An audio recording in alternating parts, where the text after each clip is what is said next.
بسم اللہ الرحمن الرحیم۔ رمضان کے مہینے میں بیوی سے ہم بستری کرنا، صحبت کرنا، جمع کرنا، یہ کیسا ہے؟ جائز ہے یا نہیں؟ کیا مسئلہ ہے؟ حدیث میں آتا ہے، حضرت عائشہ رضی اللہ تعالی عنہا ارشاد فرماتی ہیں، ان رسول اللہ صلی اللہ علیہ وسلم کان یدرکہ الفجر وهو جنوب من اہلی ثم یغتسل ویصوم۔ بخاری شریف میں حدیث نمبر 1926 پہ، ترمذی شریف میں حدیث نمبر 778 پہ موجود ہے۔ اس کا خلاصہ یہ ہے کہ اللہ کے رسول صلی اللہ علیہ وسلم رمضان کی رات میں بیوی سے ہم بستری کیا کرتے تھے، پھر صبح صادق کے بعد غسل کیا کرتے تھے اور روزہ رکھ لیا کرتے تھے۔ ذرا سمجھیے گا اس کو، اس میں ذرا غور کرنے کی بات ہے۔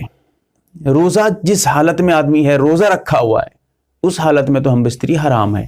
روزے کی حالت میں، جیسے دن کا وقت ہے، جتنا ٹائم صبح صادق کے بعد سے لے کر غروب آفتاب تک، جب تک روزے کا ٹائم رہتا ہے، روزہ رکھتے ہیں، وہ تو اس وقت میں ہم بستری حرام ہے۔ اگر کوئی ہم بستری کر لیتا ہے تو پھر روزہ بھی فاسد ہو جائے گا، کفارہ بھی لازم آ جائے گا، چاہے مرد ہو عورت ہو، دونوں کے لیے۔ پھر ایک الگ مسئلہ ہے، وہ اس کو یہاں چھوڑ رہا ہوں۔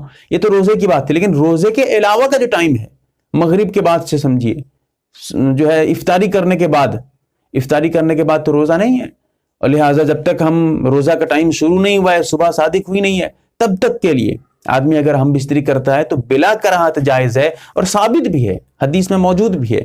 لہٰذا بلا تردد، بلا کراہت رات میں بیوی سے ہم بستری جائز ہے، کوئی گناہ نہیں، کوئی حرج نہیں۔ ہاں، یہ اور بات ہے کہ ہم بستری اگر کر لیتے ہیں، اس کے بعد غسل کب کریں گے؟ جب اس کا جواب بھی مختصر بتا دیتا ہوں۔ بہتر یہ ہے کہ جتنے جلد ہو سکے غسل کر لیں۔ اگر نہیں ہو سکتا ہے تو فجر کی نماز سے پہلے ہاں، صبح صادق روزے کا سحری کھا لیتے ہیں، اسی ناپاکی میں سحری کھا لیتے ہیں، پھر روزہ رکھتے ہیں، تب بھی روزہ ہو گیا، لیکن نماز نہیں چھوٹنی چاہیے۔ چاہے آپ صبح صادق کے بعد یعنی سحری کے ٹائم کے بعد غسل کر رہے ہیں، لیکن نماز کے لیے غسل کرنا پڑے گا، اور نماز کے لیے غسل کر کے نماز پڑھنی ہے آپ کو، نماز نہ چھوٹے، یہ ضروری ہے، اس کے لیے غسل لازم ہے آپ کے لیے۔ اللہ تعالی ہمیں سمجھنے کی توفیق دے، آمین یا رب العالمین۔